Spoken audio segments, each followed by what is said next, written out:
My son Malachi recently sprained his elbow, and he couldn't use his arm. After a day and a half of watching it dangle at his side and seeing him refuse to use it for anything, I figured we should probably have it x-rayed.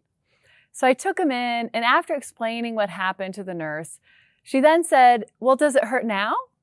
Malachi said, "Yeah, I had to write in my prayer journal with my left hand." I literally wiped tears from my eyes. It was just so sweet because here, he's not been able to do anything right. He's not been able to play with his Legos, drink, brush his teeth, even eating was a struggle. But what did he say in that moment? He said he had to write in his prayer journal with his left hand. This is where everything we've been talking about begins to shift. We've been taking our children by the hand, teaching them to drive, so to speak. But what good is all that teaching if we never let them sit behind the wheel? I highly recommend getting each of your children a prayer journal.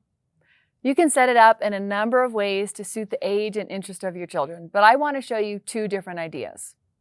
For young, non- or early readers, consider drawing out little stick figures. They can pray from something as simple as this. For Malachi, we can point to this and pray for his elbow. We can pray for his heart, that he would love others. We can pray for his mind, that he would love Jesus. And for those that are reading or older, I recommend dividing their journal into two parts.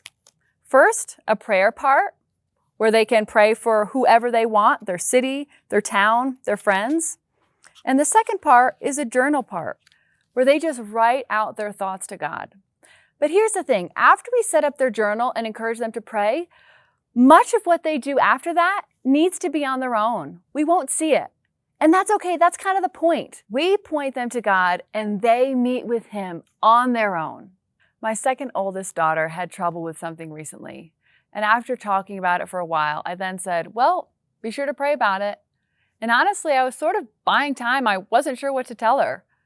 But she didn't hesitate. She said, "Oh, I have been." And went on to say how she has been praying in her journal about this a lot already. I had no idea. Last I heard, she didn't really care for her journal. But how would I know if she had been praying or not, right? So this week's action step is this. Buy a journal or staple some pages together in a makeshift journal and give it to your child. Be sure to tell them, this is your prayer journal. You can use it whenever and however you want. And in these pages here is a special place for you and God to meet together.